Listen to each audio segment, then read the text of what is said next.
En este caso nosotros consideramos que son muy importantes porque en los últimos 10 años hay una realidad incontestable y es que Europa se ha empobrecido muchísimo. Muchas familias, mucha gente es mucho más pobre, vive mucho peor de lo que vivía hace 10 años, con lo cual consideramos que la política en general de la Unión Europea ha fracasado, y ha fracasado mucho y por tanto hay que cambiarla porque si no se puede producir una fractura social importante.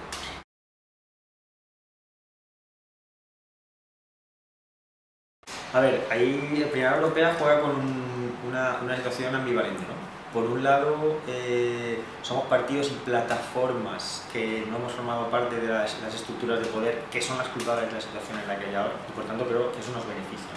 Porque lógicamente el electorado nos percibe como diferentes, ¿no? La Primavera Europea está constituida por Compromís, por ECO es el referente del Partido Verde Europeo, por la Junta Aragonesista, por el Partido Castellano, la Coalición Caballas de Ceuta, Socialistas Independientes de Extremadura y después las plataformas por un mundo más justo y participa, que vienen del mundo de las reivindicaciones ciudadanas y los movimientos cívicos.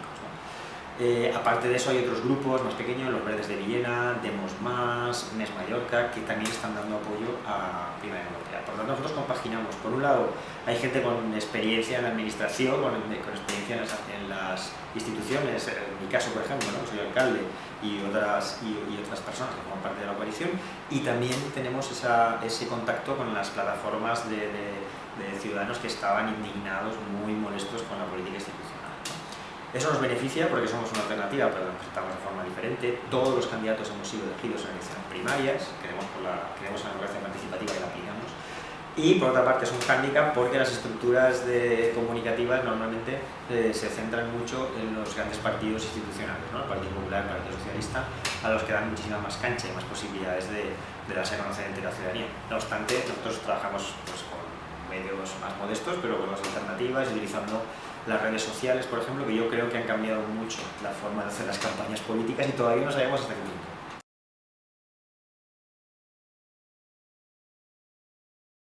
A ver, nosotros estamos muy esperanzados, la gente se está movilizando mucho y por primera vez el 80-90% de las encuestas nos da seguro un diputado, ¿vale? Hay encuestas más optimistas, la primera encuesta que se publicó fue la del periódico La Razón y nos daba 2, por tanto yo ahora soy de La Razón a tope, ¿vale? Y luego otras encuestas que nos daban que nos quedábamos muy cerca del 1 pero no llegábamos, ¿no? Nosotros consideramos solo con movilizar al electorado de estos partidos que forman parte de la Unión Europea, ya tenemos el eurodiputado, ¿no? O sea, no es tan complicado, no sería tanta sorpresa. Si sumas lo que obtuvimos por separado en las últimas elecciones generales, porque las elecciones autonómicas y locales Compromís tienen mucha más fuerza que en las generales. Si sumas lo de las generales y restas, porque en las elecciones europeas la gente participa menos y tal, aún así nos da un eurodiputado de sobra. Por tanto, nosotros aspiramos a consolidar el eurodiputado y, ¿por qué no?, a tener un segundo eurodiputado.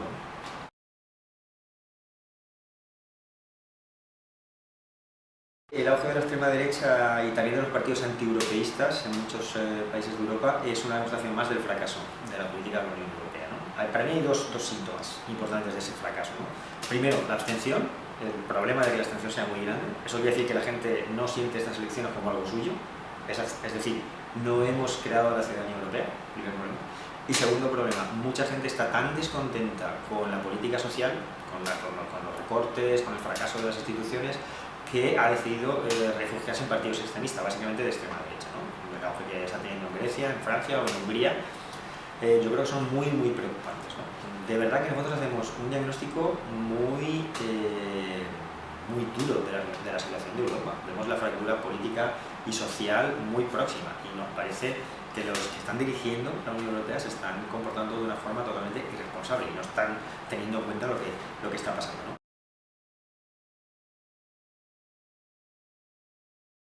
Modificando la política de la Unión Europea, es decir, si la gente siente que las instituciones se preocupan por ellas, que realmente hay una justicia social, hay una cobertura sanitaria, hay una posibilidad de trabajar y de tener futuro, la gente confía en las instituciones y se implica. Si no, es cuando o bien se les encanta o bien se pueden rabietar de forma que acabe yendo a esos partidos extremistas que le están prometiendo un cambio radical de la situación en algunas ocasiones a través de la violencia. Por tanto, o se modifica la política de la Unión Europea, que en este momento ha abandonado la justicia social como prioridad, la tiene ahí en el cajón, o la fractura se produce.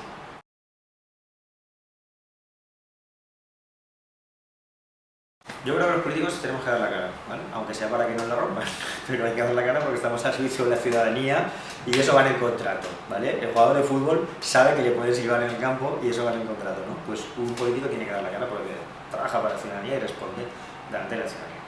Hemos fracasado en el momento de crear la idea de Europa.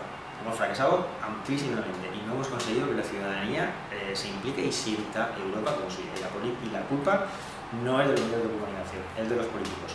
Mucho más de los políticos que están dirigiendo Europa, mucho más del Partido Popular que es el que está gobernando en Europa, que tiene la mayoría en el Parlamento y tiene la mayoría en gran parte de los países que forman la Unión Europea. Eso está claro.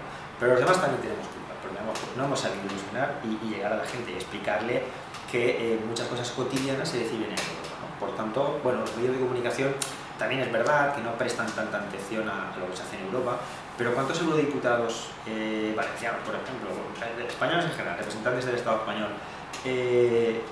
vienen aquí y hacen ruedas de prensa y explican lo que están haciendo en el Parlamento? ¿Cuántos? Yo conozco alguno, pero muy poquitos. Muy poquitos. Y en un eurodiputado, cuando firma el contrato, allí con la Eurocámara, hay una parte del dinero que se supone que la cobra por estar en contacto con su electorado. O sea que los políticos ahí deberían insistir más en explicar qué están haciendo allí, ¿no?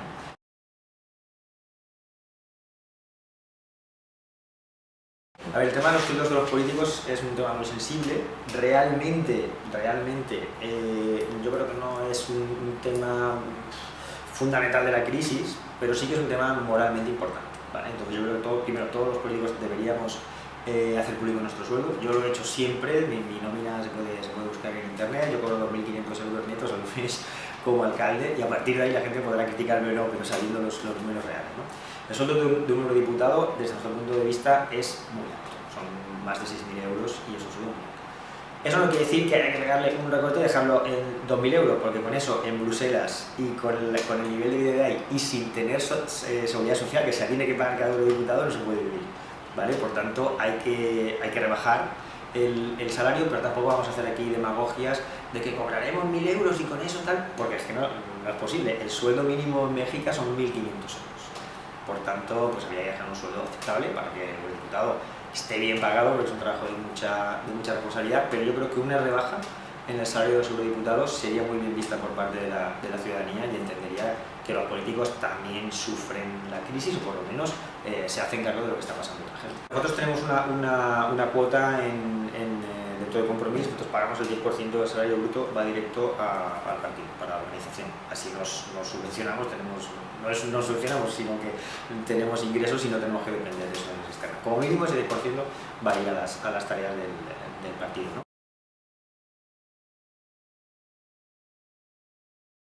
El tema del empleo es fundamental en estos momentos en Europa. Hay un montón de gente en paro, en el Estado español una auténtica barbaridad y así no se puede mantener el sistema, ni se puede mantener a la gente. La gente sufre porque no trabaja, porque el trabajo en nuestra sociedad es una forma de inclusión fundamental, ¿vale?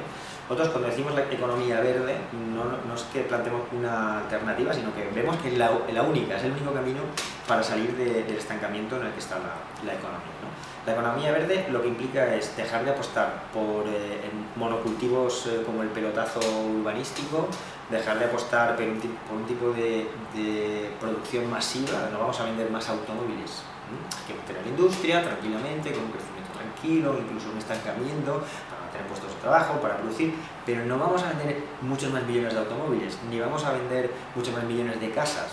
Nosotros planteamos una economía verde que implica hacer un modelo sostenible y modificar la orientación de la economía productiva que estamos en estos momentos. ¿En qué líneas? Por ejemplo, soberanía energética.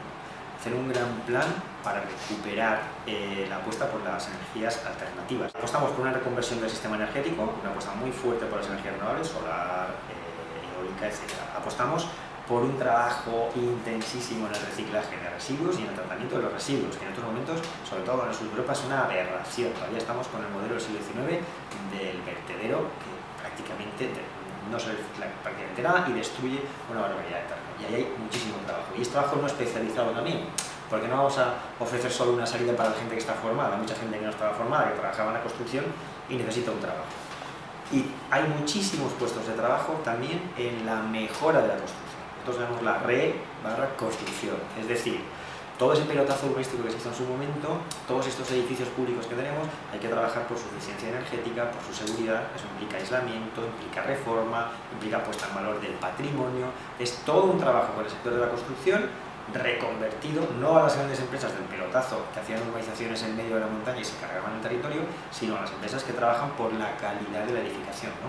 Que sobre todo en el sur de Europa deja mucho que desear y hay muchísimo trabajo que hacer. Todo eso implica un impulso público, iniciativa privada, pero un impulso público con ayudas para poder ponerse en marcha. A nosotros no nos da miedo decir que creemos que el sector público puede hacer de maquinaria para salir de la crisis. Para los neoliberales y tal, eso es una aberración. Dicen que no, la empresa privada nos salvará, ya se está viendo que no nos salva, ¿no?